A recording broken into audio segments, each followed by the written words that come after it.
नमस्कार। सांकेतिक भाषा के इस विशेष बुलेटिन में आप सभी का स्वागत है। मैं हूं ऋतु वर्मा, मेरे साथ हैं मेरे सहयोगी शरद मुदगल। खबरों की शुरुआत करने से पहले आइए नजर डालेंगे अभी तक की हेडलाइंस पर।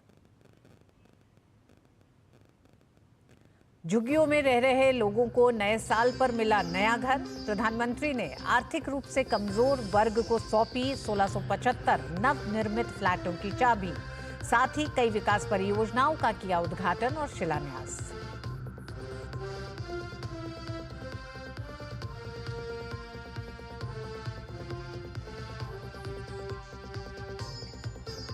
पीएम मोदी ने एक जनसभा को किया संबोधित। आप सरकार पर लगाया दिल्ली को आपदा में धकेलने का आरोप। कहा, दिल्ली वाले ने छेड़ दी है आपदा के विरुद्ध जंग।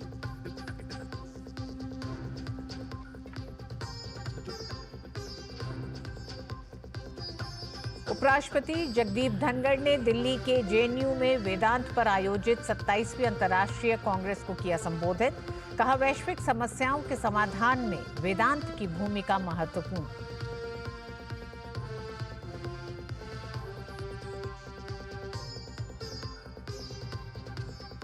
दिल्ली में भारत और मालदीव के विदेश मंत्रियों की प्रतिनिधिमंडल स्तर की बैठक। दोनों देशों के बीच द्विपक्षीय संबंधों पर हुई चर्चा। डॉक्टर जयशंकर ने मालदीव को भारत की पड़ोस प्रथम नीति की ठोस अभिव्यक्ति बताया।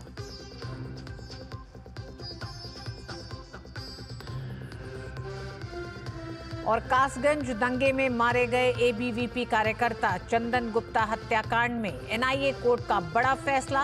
28 लोगों को सुनाई उम्र कैद की सजा। 2018 में तिरंगा यात्रा के दौरान गोली मारकर की गई थी हत्या।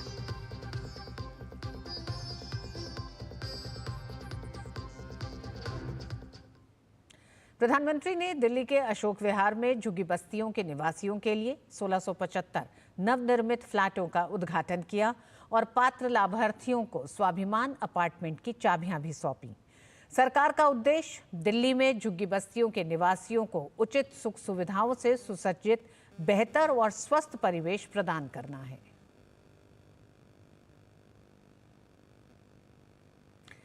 प्रधानमंत्री नरेंद्र मोदी सभी के लिए आवास की अपनी प्रतिबद्धता के अनुरूप दिल्ली के अशोक विहार स्थित स्वाभिमान अपार्टमेंट में जहां झुग्गी वहां घर परियोजना के अंतर्गत निवासियों के लिए नवनिर्मित फ्लैटों का दौरा किया। उन्होंने इस दौरान लाभार्थियों के साथ संवाद भी किया। प्रधानमंत्री नरेंद्र मोदी ने एक जनसभा को भी संबोधित किया। उन्होंने कहा कि अन्ना हजारे जी को आगे रखकर चंद कट्टर बेईमान लोगों ने दिल्ली को आपदा की ओर धकेल दिया है। पीएम ने कहा कि दिल्ली वालों ने आपदा के खिलाफ जंग छेड़ दी है। दिल्ली का हर नागरिक कह रहा है, आपदा को नहीं सहेंगे, इसको बदल कर रहेंगे।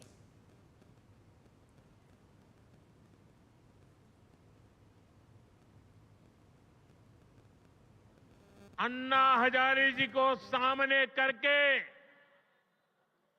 कुछ कट्टर बेईमान लोगों ने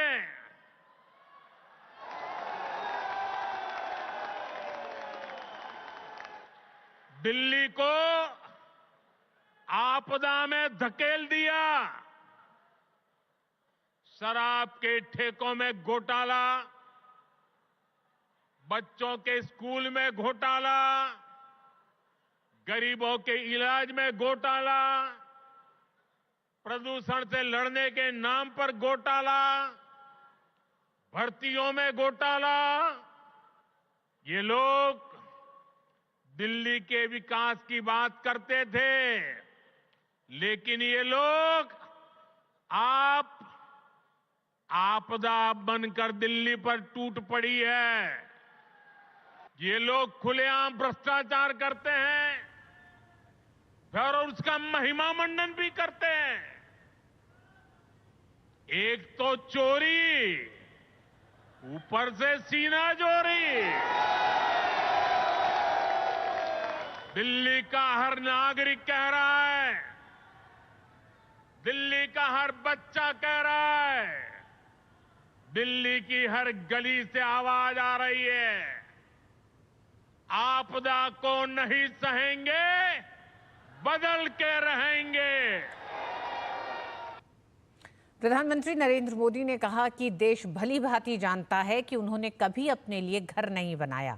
उन्होंने बताया कि बीते 10 वर्षों में गरीबों के लिए 4 करोड़ से ज्यादा घर बनवाए हैं और वे चाहते थे तो अपने लिए भी शीश महल बना सकते थे।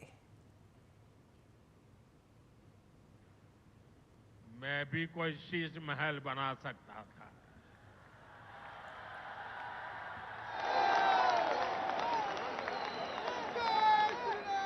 लेकिन मेरे लिए तो मेरे देशवासियों को पक्का घर मिले, यही एक सपना था। और मैं आप सबको भी कहता हूं, आप जब भी लोगों के बीच जाएं, लोगों को मिले, और अभी भी जो लोग झुग्गी झोपड़ी में रहते हैं, मेरी तरफ से उनको वादा करके आना, मेरे लिए तो आप ही मोदी है। वादा करके आना, आज नहीं तो कल उनके लिए पक्का घर बनेगा, उनको पक्का घर मिलेगा। प्रधानमंत्री ने 2 शहरी पुनर्विकास परियोजनाओं नौरोजी नगर में विश्व व्यापार केंद्र और सरोजनी नगर में जनरल पूल आवासीय आवास टाइप 2 क्वार्टर का भी उद्घाटन किया। प्रधानमंत्री ने दिल्ली के द्वारका में सीबीएसई के एकीकृत कार्यालय परिसर का भी उद्घाटन किया, जिस पर करीब 300 करोड़ रुपए खर्च किए गए हैं। प्रधानमंत्री ने दिल्ली विश्वविद्यालय में 600 करोड़ रुपए से अधिक की लागत वाली 3 नई परियोजनाओं की आधारशिला रखी। इसमें पूर्वी दिल्ली के सूरजमल विहार के पूर्वी परिसर में एक एकेडमिक ब्लॉक और द्वारका के पश्चिमी परिसर में एक एकेडमिक ब्लॉक शामिल है। इसमें नजफगढ़ के रोशनपुरा में वीर सावरकर कॉलेज का भवन भी शामिल है, जिसमें शिक्षा के लिए अत्याधुनिक सुविधाएं होंगी। दिल्ली के अशोक विहार के जेलर बाग में प्रधानमंत्री नरेंद्र मोदी ने झुग्गी झोपड़ी में रहने वाले परिवारों को फ्लैटों की चाबी सौंप दी है। यहां कुल 1675 फ्लैट्स का निर्माण किया गया है। इन फ्लैट्स को स्वाभिमान अपार्टमेंट का नाम दिया गया। प्रधानमंत्री ने झुग्गी के निवासियों को फ्लैट देकर उनके साथ किए वादे को पूरा किया है, जिसमें उन्होंने जहां झुग्गी वहां फ्लैट देने का वादा किया था। पीएम ने फ्लैट के लाभार्थियों से मुलाकात भी की। हर चेहरे पर खुशी देखने लायक थी। आखिर झुग्गी में रहने वाले लोगों का सपना साकार हुआ है। लाभार्थियों से बात की हमारे संवाददाता धीरज कुमार ने। अशोक विहार के जेलरवाला बाग में जहां झुग्गी वहां मकान के तहत आज 1675 लाभार्थियों को उनके आवास की चाबी दी गई, उनके फ्लैट्स की चाबी दी गई।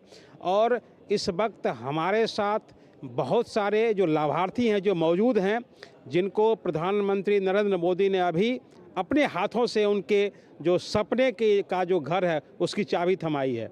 आप क्या कहेंगे इस मौके पर आपको आपका घर मिला है?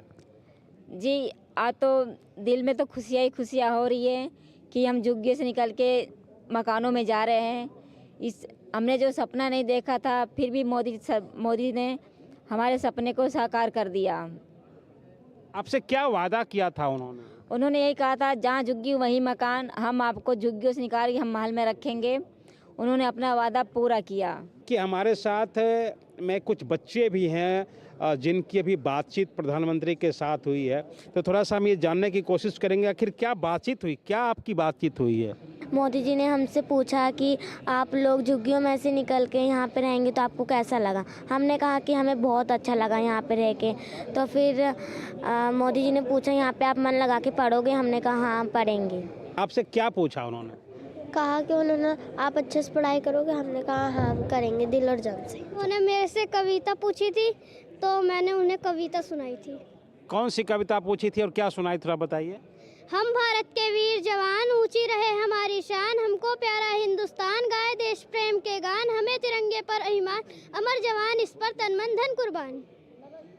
तो ये देखिए हमारे साथ बच्चे हैं जिनके साथ की उनका संवाद हुआ है। हमारे साथ एक महिलाएं भी हैं जो कि लाभार्थी हैं, उनसे भी हम जानने की कोशिश करेंगे कि आखिर जेलरवाला बाग की झुग्गियों में उनकी ज़िंदगी कैसे चुनौतियों से होकर गुजरी है। दिक्कत क्या थी, हम लोग के मतलब बारिश होती थी, घर में पानी जाता था, दुआरे पे नाली है, उसमें कीड़ा मकोड़ा सब, कहीं निकलने की ढंग से जगह नहीं थी। तो ऐसा तो यहाँ नहीं मिलेगा, यहाँ तो हम लोग के बढ़िया से रहना मिलेगा। तो यही खुशी है हम लोग के कि बहुत बढ़िया हम लोग के सरकार कर दी है। एक आम इंसान के लिए भी कितना मुश्किल होता है शहर में जीना और झुग्गी में गुजारा करना। कुछ आप शेयर करेंगे, कुछ बात बताएंगे आप? झुग्गी झोंपड़ी में रहने के बाद सर हम लोग ऐसी ज़िंदगी जिए हैं कि हमने कभी कल्पना नहीं किए थे। इतना मुसीबत सहे हैं, न पानी की सुविधा थी, न लैट्रिन बाथरूम की सुविधा थी। एक एक घंटे लैट्रिन में खड़े होने पड़ते थे, नहीं तो बाहर शौच के लिए जाते थे। लेकिन यहाँ पे आने के बाद तो खुशी का कोई ठिकाना नहीं है। हमारा घर रहेगा, हमारा छत रहेगा, अब इससे ज़्यादा हमें खुशी क्या हो सकती है। कितना साल इस झुग्गियों में गुजारा, कैसे क्या क्या काम आपने किया और अब आप क्या सोचते हैं? हम तो बरेली के रहने वाले हैं, यहाँ 20-22 सालें हो गई हमको। और वहाँ तो गंदगी थी, रसोई तक साबित नहीं है वहाँ तो। मान लो इसमें तो बहुत बढ़िया सा आ गए। अब मान लो बच्चे भी पढ़ भी सकेंगे अच्छी तरीका से। वहाँ बच्चों को न पढ़ाई का वो था, न लेटने का ढंग से था, वहीं रसोई, वहीं लेट रहे, वहीं पानी। तो यहाँ तो अच्छा ही अच्छा है भाई, बहुत खुश हैं इस बात से। को ये थे हमारे साथ ऐसे लोग जिन्हें कि प्रधानमंत्री ने अपने हाथों से उनके जो छत की जो चाबी थमाई है, उनके आवास की चाबी थमाई है। और ये जो चेहरे पर है, ये चेहरे पर खुशी है, क्योंकि जो 20 साल 25 साल की जो तंग जिंदगी से गुजरकर आज इन्होंने फ्लैट का सपना देखा है। कैमरामैन अनिकेत के साथ धीरज कुमार, डेली न्यूज, अशोक विहार। वेदांत पर आयोजित 27वीं अंतर्राष्ट्रीय कांग्रेस को संबोधित किया। 3 दिनों तक चलने वाले इस आयोजन में देश विदेश के कई शिक्षाविदों और विद्यार्थियों सहित 200 प्रतिभागी हिस्सा ले रहे हैं। इस मौके पर उपराष्ट्रपति ने कहा कि वर्तमान में जारी वैश्विक समस्याओं का समाधान दिलाने में वेदांत महत्वपूर्ण भूमिका निभा सकते हैं। वेदांत भारतीय ज्ञान परंपरा और जीवन शैली का मुख्य आधार है। World is at the cusp of another revolution, I said. And the challenges will be incremental now. They will not be arithmetic, they'll be geometric. And therefore, let us bring Vedantic wisdom from ivory towers to classrooms, ensuring its reach to every corner of society. And therefore, in all humility, I propose adding a dedicated panel next year to discuss Vedanta accessibility, adaptability, and practical implementability. विदेश मंत्री S Jaishankar ने 3 दिवसीय भारत की यात्रा पर आए मालदीव के विदेश मंत्री अब्दुल्ला खलील के साथ बैठक की। बाद में दोनों नेताओं ने प्रतिनिधिमंडल स्तर की भी बैठक की। बैठक में दोनों देशों के बीच द्विपक्षीय संबंधों पर चर्चा की गई। इस मौके पर विदेश मंत्री एस जयशंकर ने दोनों देशों के संबंधों की प्रगति को सकारात्मक बताते हुए कहा कि दोनों देशों ने विभिन्न क्षेत्रों में अपनी भागीदारी बढ़ाई है। उन्होंने कहा कि इस संबंध को और आगे ले जाने के लिए हमें और भी बहुत कुछ करने की आवश्यकता है। उन्होंने बताया कि दोनों देशों के बीच सीमा पार लेन देन के लिए स्थानीय मुद्राओं के उपयोग को बढ़ावा देने के लिए रूपरेखा पर हस्ताक्षर किए गए हैं। डॉक्टर जयशंकर ने भारत की मालदीव के प्रति प्रतिबद्धता का जिक्र करते हुए कहा कि भारत हमेशा मालदीव के साथ खड़ा रहा है। उन्होंने मालदीव को भारत की पड़ोस प्रथम नीति की ठोस अभिव्यक्ति बताया।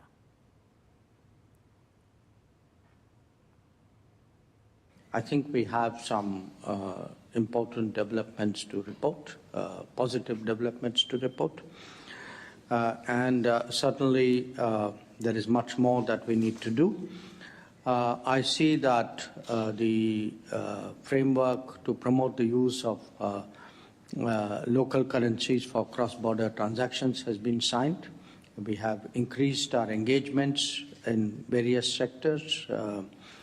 And I do want to say that India has always stood by Maldives. For us, you are a very concrete expression of our neighborhood first policy.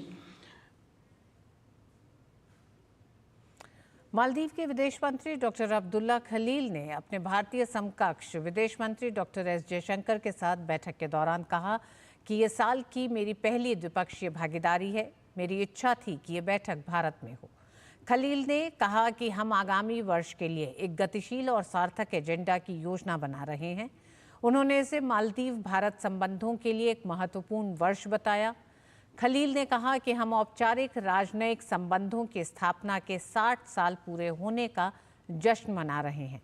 उन्होंने भारत और मालदीव की साझेदारी को सदियों पुरानी बताते हुए कहा कि हम दशकों के विश्वास और मित्रता में निहित लोगों के बीच संबंधों को विकसित करना जारी रखेंगे।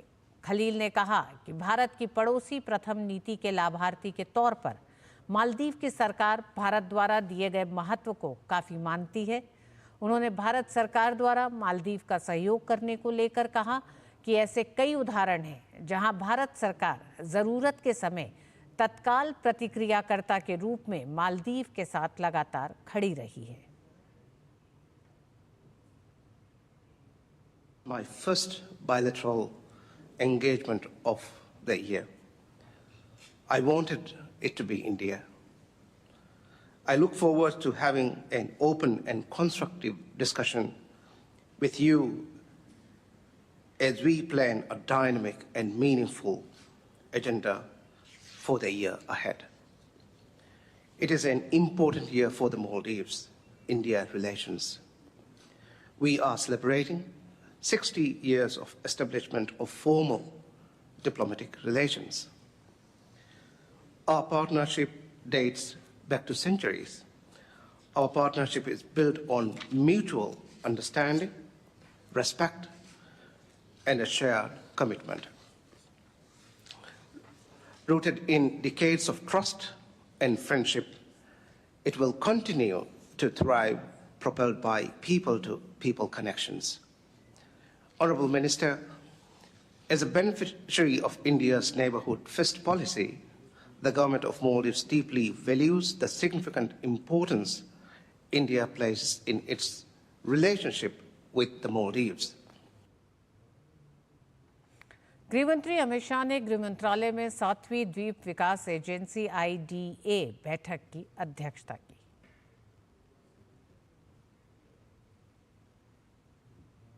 केंद्रीय रेल, सूचना एवं प्रसारण और इलेक्ट्रॉनिक्स एवं सूचना प्रौद्योगिकी मंत्री अश्विनी वैष्णव ने एक दिवसीय कार्यक्रम के साथ आज असम का दौरा किया और कई आधिकारिक कार्यक्रमों में हिस्सा लिया। उन्होंने गुवाहाटी रेलवे स्टेशन से 3 ट्रेनों को हरी झंडी दिखाई। Guwahati new Lakhimpur Janshatabdi express, new Bongaigaon Guwahati passenger train और तिनसुकिया नाहरलागुन एक्सप्रेस। अपने दौरे के दौरान केंद्रीय मंत्री ने पूर्वोत्तर सीमांत रेलवे के तहत चल रही परियोजनाओं की समीक्षा की और दिसपुर में तेतलिया रोड ओवरब्रिज को जनता को समर्पित किया।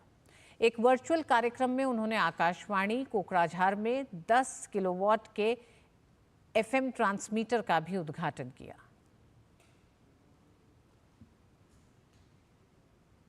आसाम के लिए और नॉर्थ ईस्ट के लिए 3 नई ट्रेन्स का भी शुभारंभ हुआ। तिनसुकिया से नाहरलागुन यानी अरुणाचल प्रदेश को कनेक्ट करने के लिए, गुवाहाटी से नॉर्थ लखीमपुर और गुवाहाटी से न्यू बोंगाईगांव, ये 3 ट्रेन्स का आज शुभारंभ हुआ है। नए सर्वे हो रहे हैं, नए DPR बन रहे हैं। आपने देखा अभी कुछ ही महीनों पहले, 3-4 महीने पहले ब्रह्मपुत्र पे एक नया रेलवे का bridge, rail cum road bridge, वो भी सैंक्शन हुआ। डबलिंग के काम सैंक्शन हुए, कई काम नए चालू हुए, स्टेशंस नए बनने लगे। छत्तीसगढ़ सरकार के पूर्व मंत्री कवासी लखमा ईडी के दफ्तर पहुंचे। छत्तीसगढ़ में 2000 करोड़ रुपए के शराब घोटाले मामले में पूछताछ के लिए ईडी ने पूर्व आबकारी मंत्री कवासी लखमा को समन जारी किया था। कवासी लखमा रायपुर स्थित प्रवर्तन निदेशालय उपक्षेत्र कार्यालय पहुंचे हैं, जहां उनसे शराब घोटाले मामले में पूछताछ की जाएगी। बता दें कि जिस समय शराब घोटाला उजागर हुआ था, उस समय कोंटा विधानसभा सीट से विधायक कवासी लखमा राज्य के आबकारी मंत्री थे। 28 दिसंबर को पूर्व मंत्री कवासी लखमा, उनके बेटे सहित अन्य लोगों के घर ईडी ने छापा मारा था। इस छापे के बाद ईडी ने ये जानकारी दी थी कि शराब घोटाले से जुड़े कई साक्ष्य मिले हैं जो कवासी लखमा से जुड़े हैं। संबल हिंसा मामले में सपा सांसद जियाउर रहमान बर्क को झटका लगा है। इलाहाबाद हाई कोर्ट ने सपा सांसद के एफआईआर रद्द करने की याचिका को खारिज कर दिया है।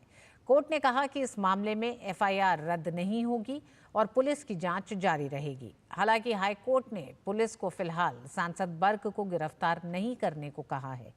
संबल में हुई हिंसा के मामले में जियाउर रहमान बर्क पर एफआईआर हुई थी। बर्क ने हिंसा मामले में दर्ज एफआईआर रद्द करने की मांग की थी। कोर्ट ने कहा कि पुलिस नोटिस जारी कर उन्हें पूछताछ के लिए बुला सकती है। माननीय न्यायालय ने सुनने के बाद ही एफआईआर को रद्द करने से और सभी एफआईआर को एक साथ समाहित करने से इनकार कर दिया, क्योंकि अपराध 7 साल से कम की सजा वाला था। अतः माननीय सर्वोच्च न्यायालय ने जो अरनेश कुमार में दिशा निर्देश जारी करे हैं, उसके आधार पर उनको रिलीफ दी है। उनको ये कहा है कि आप जाएं और उस विवेचना में सहयोग प्रदान करें। अगर वो विवेचना में सहयोग प्रदान करते रहेंगे तो उनकी गिरफ्तारी अरनेश कुमार के दिए निर्देशों में नहीं होगी, किंतु यदि वो विवेचना में सहयोग नहीं प्रदान करेंगे तो विवेचना अधिकारी समुचित कारण को दर्शाते हुए उन्हें गिरफ्तार भी कर सकता है। और वक्त एक छोटे से ब्रेक का है।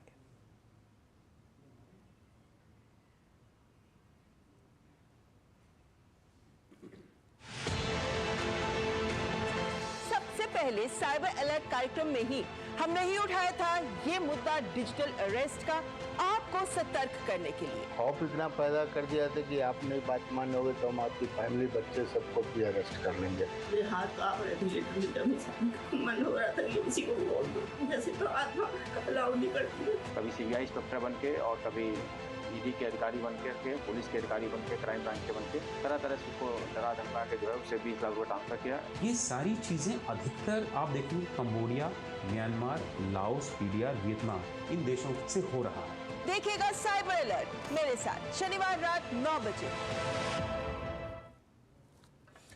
कासगंज दंगे में मारे गए अखिल भारतीय विद्यार्थी परिषद ABVP कार्यकर्ता चंदन गुप्ता हत्याकांड मामले में लखनऊ की NIA कोर्ट ने बड़ा फैसला दिया। NIA ने इस मामले में नामजद 28 दोषियों को उम्र कैद की सजा सुनाई है। NIA कोर्ट के फैसले के खिलाफ आरोपियों ने सुप्रीम कोर्ट में याचिका दाखिल की थी, जिसे खारिज कर दिया गया है। बता दें कि साल 2018 में उत्तर प्रदेश के कासगंज में तिरंगा यात्रा के दौरान हिंसा फैलने पर चंदन गुप्ता को गोली लग गई थी और उसकी मौत हो गई थी। इस बीच पूरे 8 साल बाद इस केस के दोषी सलीम ने NIA स्पेशल कोर्ट में आज सरेंडर कर दिया। NIA ने इसी मामले में दोषियों को उम्र कैद की सजा सुनाई है।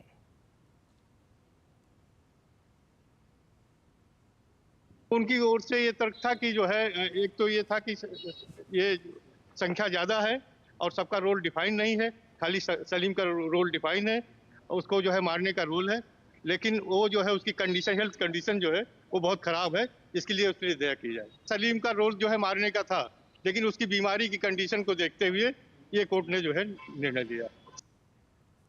उपराष्ट्रपति जगदीप धनखड़ रविवार को राष्ट्रीय कैडेट कोर यानी NCC के गणतंत्र दिवस शिविर का औपचारिक रूप से उद्घाटन करेंगे। इस बार देश भर से कुल 2361 कैडेट हिस्सा ले रहे हैं।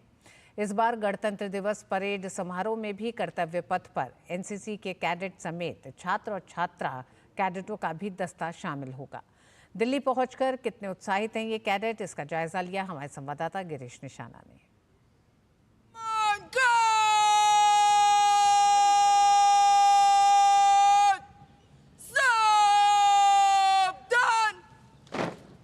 NCC के गणतंत्र दिवस शिविर में इस बार देश भर से चयनित होकर 2361 कैडेट दिल्ली पहुंचे हैं, जिसमें 917 छात्रा कैडेट शामिल हैं।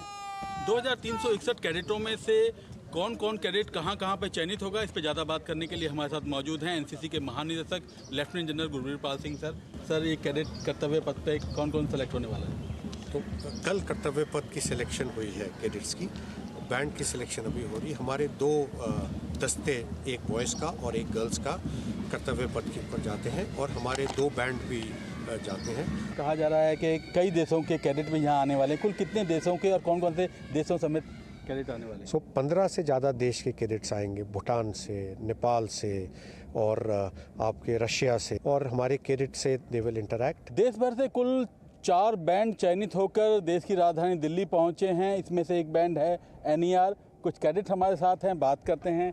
कैसा लग रहा है आपको दिल्ली पहुंचकर? बहुत अच्छा लगता है यहाँ पर, तो उसका मौसम बहुत अच्छा है और लोगों की बहुत अच्छा है। बहुत अच्छा लग रहा है सर। ये RDC हमारा ड्रीम है ना, और आते समय भी दिल्ली का शेयर करना बहुत मज़ा आया। सब लोग का फर्स्ट टाइम है इधर। NCC में आना हर कैडेट का सपना होता है और इसमें गार्ड ऑफ ऑनर में सिलेक्शन होना उससे भी बड़ी बात होती है। और इस पूरी ऑल इंडिया की गार्ड को कमांड कर रही हैं NER की ग्रेसी मार्क। कैसा लग रहा है ग्रेसी? सर ये मेरे लिए बहुत गर्व की बात है जो मैंने 2025 का गार्ड कमांडर हुआ है, तो मेरे लिए बहुत अच्छा लग रहा है। आगे चलकर क्या करना चाहेंगे? Sir I want to be in defence. Senior cadet captain Sumesh Singh naval guard को कमांड कर रहे हैं। कभी सोचा नहीं था, सपना था मेरा यहाँ तक आने का, तो अपनी नेवल गार्ड को, ऑल इंडिया गार्ड को कमांड करने का मेरे को मौका दिया DG NCC ने, तो बहुत अच्छा लग रहा है सर। देश भर से चयनित होकर दिल्ली पहुंचे ये कैडेट इस कैंप में आकर काफ़ी उत्साहित नजर आ रहे हैं। उत्साहित इसलिए नजर आ रहे हैं क्योंकि इन्हें अब VVIP के सामने अपनी प्रदर्शन करने का मौका मिलेगा। कैमरामैन सन्नी काल्ला के साथ गिरीश निशाना, DD न्यूज दिल्ली। इस विशेष बुलेटिन में बस इतना ही। मुझे और शरण मुद्गल को दीजिए अनुमति। नमस्कार।